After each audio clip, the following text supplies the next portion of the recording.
What's up, everyone? Welcome to another episode of the King McClure Show, and we are back. Excited to be your home for everything college basketball news, notes, etc. Today, we're going to keep this episode short and quick. We're going to get right to the point, all right? We're talking resumes, and then we're going to talk about senior nights. Do they even mean anything anymore? We'll talk about it, and we'll get you'll get our thoughts on that, all right? Hank, what's up with you, man? I'm good. Good to be back. You want to get right into it today? Let's get right into it. All right. So you said it. We're talking resumes. We're going to start with some teams on the bubble here. I think the first one we got to go with. So how this is going to work is I'm going to pick a team, might give you some info about their wins and losses, and King's going to tell us whether or not he thinks they deserve a ticket to the dance. So first and foremost, we got to go with your hometown SMU Mustangs. 2 losses recently. They lost to both Cal and Stanford, but they have some good wins under their belt as well, including beating Louisville just a couple weeks ago. So, King, what do you think? Does SMU make it in? I think they're in. I mean, right now, Joe Lunardi has them as the last 4 buys. I think that they're in. I think that they are safe. I think they've been playing well. Boopie Miller is really good. And honestly, not only do I think they're in, I think that they're in. I think they have a chance to win a few games. You know, I think good guard play, once again, I always say this, good guards get you wins in March. And they have Boopie Miller, you have Jerron Pierre. I mean, you have 2 guys in any given night that can go for 25, 30 plus, and you need that in the tournament. So I not only think there will be in, but I do think they'll be able to at least win one game, possibly 2. Anybody getting an early start on their bracket? Mark that down. Let's go. Let's keep this moving. Next up, another team close to your heart and your home. TCU, maybe the craziest resume in the country this year. They beat Florida and Wisconsin in neutral sites. They've also beaten Iowa State, a top 10 team, and Texas Tech, a borderline top 10 team. But they lost to Colorado by 26. They lost to Utah. They lost to Notre Dame and New Orleans back in our first episode of this show. So, King, does TCU get in despite the blemishes? You know what's crazy is if TCU would have handled those 4 games, in which they played, which all 4 of those games were easily winnable games. I think that they are in, and they're probably in as a, top 8 seed. Like they're probably 6 or 7. Comfortably in. Yeah, they're comfortably in the dance right now. And those 4 losses definitely hurt, especially the New Orleans loss. Like, goodness gracious, what are we doing? That was tough. But the win over Florida is continuing to look better week after week because of the way that Florida is starting to play. The win over Iowa State was huge. This win this past weekend over Texas Tech was, yesterday, because we're recording this on Wednesday. So last night, the win over Texas Tech was absolutely massive. Jamie Dixon has those guys rolling. I mean, I had them last weekend against Kansas State, and you can tell that they're playing with a different level of confidence now. Xavier Edmonds is not getting the national attention in which he deserves, but let me put everybody on alert that this guy from JUCO came in this year, first year at TCU. He's that level of good. Him and Punch are a very underrated front court, and those 2 are the primary reason, along with Michael Robinson, why the TCU is starting to have some success. This TCU team is pretty good, so I think that they should be in. I have a question for you, King. When they beat Florida, it was at a point in the season when Florida was down. They were not playing like the team they're playing like today. So do we give TCU the credit for beating the Florida team we see today that is one of the best defenses in the country? Or do we give them the credit for beating the reduced version? I mean, we could ask that same question in reverse to New Orleans. Be like, hey, that's not the same TCU team that you beat earlier. So should we give New Orleans the credit, or should we, take that away? So I feel like, yes, you should count that, and 100%, because at the end of the day, you still beat them. So I do think you should count that. And when you look at what TCU has done and the wins they've had, I mean, they're slowly starting to get better, and they're getting hot at the right time. Like, that's the key thing. You're peaking at the right time, and that's when everything becomes more dangerous. So you got to do enough to win the games that matter, but at the same time, you want the best teams to be the ones to make the tournament, and that's the best teams right now, not the best teams in our preseason mocks, whatever. All right, let's keep it moving. How about Texas A&M? Another team right there on the bubble. What do you think? Is Buckyball making it into the dance? At one point we thought Buckyball and A&M was going to actually win the whole SEC. But then they kind of dropped some towards you thought that, King. Well, I mean, they were first. They were first in the SEC. We definitely thought they had a chance at least. Like, we thought they'd finish at least up there in the top, 5, based on the way that they were trending. But I mean, they kind of sort of hit a little skid, and it happens. I think teams adjust to their style, and they figure it out, and they do what other teams do when they have success against A&M. So I think that they should be in, but the way that they kind of finished the end of the season concerns me when they get in, because I think when they get in, I don't know how much success they'll really have. I'm a hater by blood, Austin family, but I do think Yeah. A&M deserves a shot, and that's a team that I would not be happy to be matched up with them in the first round. How about another team we had high hopes for early in the season, UCLA? They had some big wins of late. What do you think? That win last night was huge. I mean, I think that win last night made a solid case for them to be able to get in. I mean, the way that they were able to just completely tear apart Nebraska by 20, that was impressive. So, I mean, I do think that UCLA has a chance to get in. I do think they probably should be in. But I mean, we'll see. We'll see. Let's do a couple more of these. We got some more bubble teams here. How about Auburn? What do you think of Auburn's resume so far? They're probably on the wrong side of the bubble at the moment, but Yeah, so I had an yeah. Auburn game last night, actually. I was in the land that BP built. And, speaking of BP, he made some interesting comments the other day about Auburn versus Miami of Ohio. And, what's crazy is he actually doubled down on it and said that Miami of Ohio was in the Big East and they would finish last in the Big East. And here's what I'll say to that. I would say that I think that he shouldn't have said what he said because of his connection, his close connection and his close proximity to the program, being that he was just there last year. He also slipped in which insinuated that he's still part of Auburn. So I don't think he should have said that. However, let's really ask ourselves a question. Is he wrong?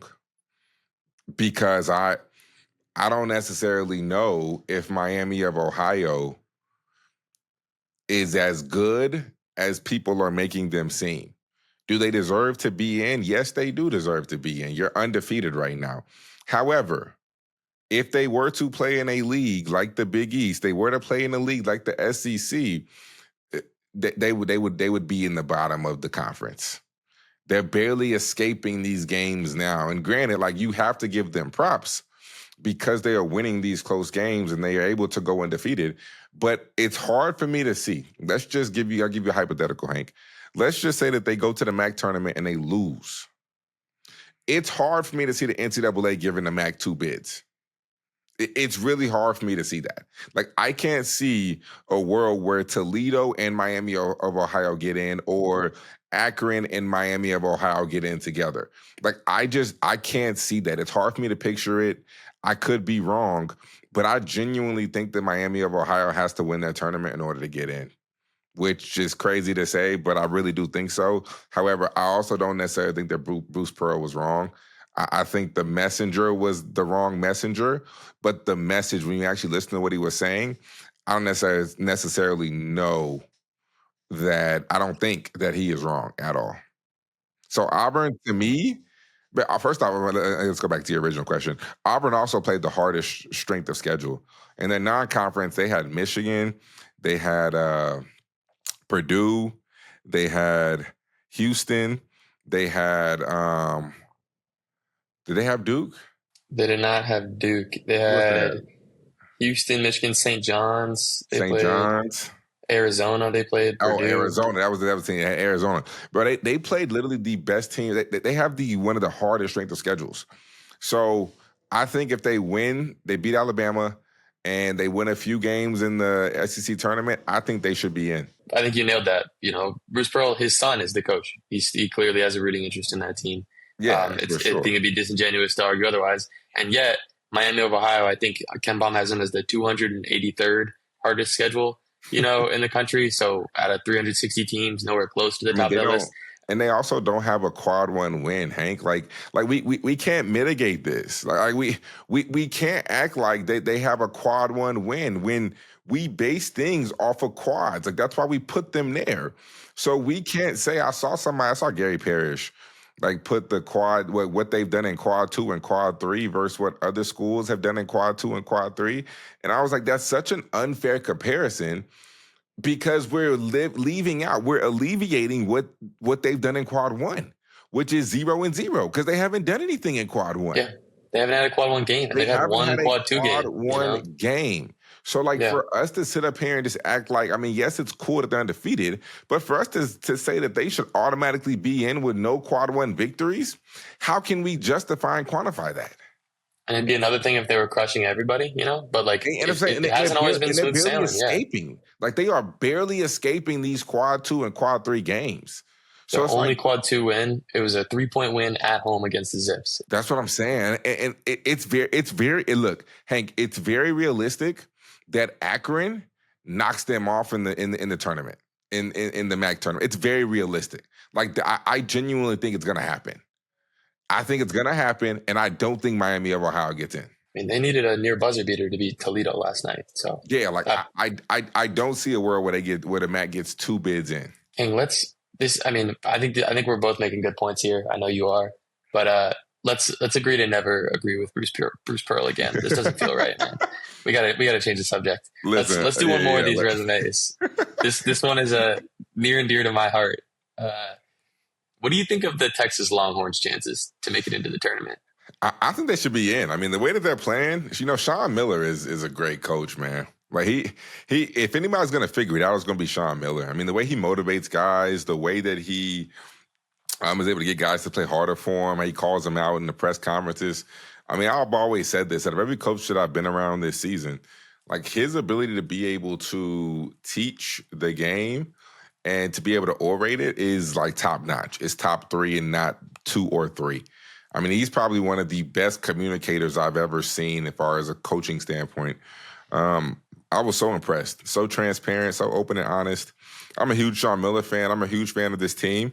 I think he's turned Dalen Swain into a phenomenal player who has a chance to get some in late first round, early second round buzz.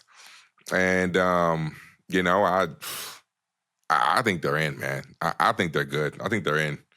That's a team that I wouldn't want to see in the tournament. When we get to our draft preview, we'll have a longer Dalen Swain conversation for sure. Also, I think Jordan Pope has turned himself into a dude. That's the guy I didn't know a ton about. Score that thing, man. Yeah, and someone told me you need guards in March. I think with Miller, like early in the season, I would see the quotes coming out of his press conferences, and I was like, "What is this guy just running his mouth?" But it feels like the team has responded, and I wasn't positive that was going to work, but it seems like it has been the case. So very happy for him. King, what do you think? You want to move on off these resumes, take a quick break, and come right back? Let's do it. Let's take a quick break, and then we'll get into senior night because we have an interesting take on this. All that and more when we come right back. All right, and we're back. And senior night, Hank, you wanted to talk about this because you had a very interesting point and you had an interesting fact. So hit me with that interesting fact, and then let's get into it. I got you. This came from Isaac Trotter on Twitter. He pointed out there are only of the 5 high major conferences, so Big 10, Big 12, Big East, ACC, and SEC, there's only 22 players celebrating senior night this week with the same school where they started their college career. That includes in the SEC, there's just one guy, Sean Jones Jr. from Mississippi State. So, I mean, to me, King, that sucks. That's a bummer. I'm upset about this. My questions for you is, do you think that's a problem? And then if it is a problem, what do you think we can do to change that? Yeah, I actually said this on the broadcast last night, so it's very interesting that you brought this up because when I was looking at Auburn and it was Keyshawn Murphy, those were the main 2 guys. They had a few other guys who didn't play much, but with those 2 guys, I mean, they've been to multiple schools, so senior night to them really didn't mean much.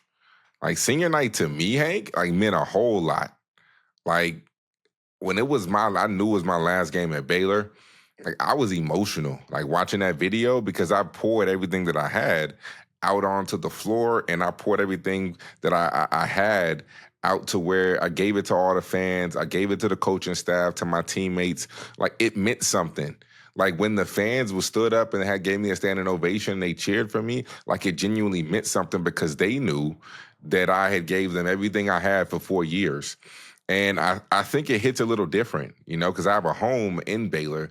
when you look at a lot of these seniors across the country, they don't have a home. Like they don't have a place in which they can go back to because they've gone to 3 or 4 schools. So it's like, which school do you actually go back to and do you choose from? Especially those ones who were only at universities for 1 year. So to your point of, do I think we've taken it too far? Like, yes, I do.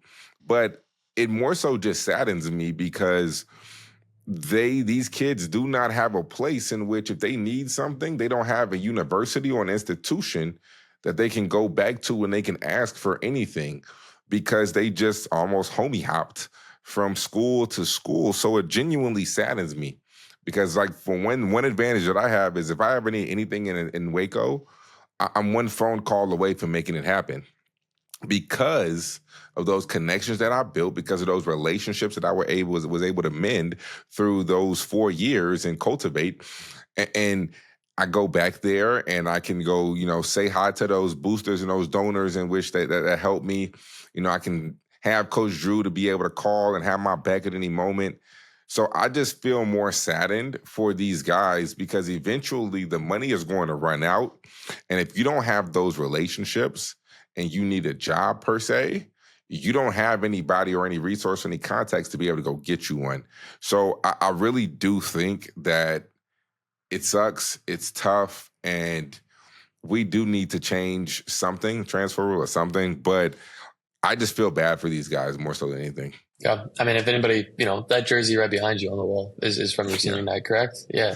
So, This jersey right here is, you see the ring light, but this jersey is from senior night, man. And like seeing that, them literally giving it to me, bro, it brought tears to my eyes to see everybody literally just cheer me on and, know that I literally gave my blood, sweat, and tears to this university. And I'll forever be grateful and indebted to this university because they gave me an opportunity, they gave me a chance, and I love Baylor with all my heart. So, yeah, I mean, it means something to me. For a lot of these guys today in today's day and age, it doesn't mean anything to them. Yeah, I mean, looking back, the dudes I grew up rooting for, also as a fan, it's the ones who stuck around, who got a chance to make impact over impact.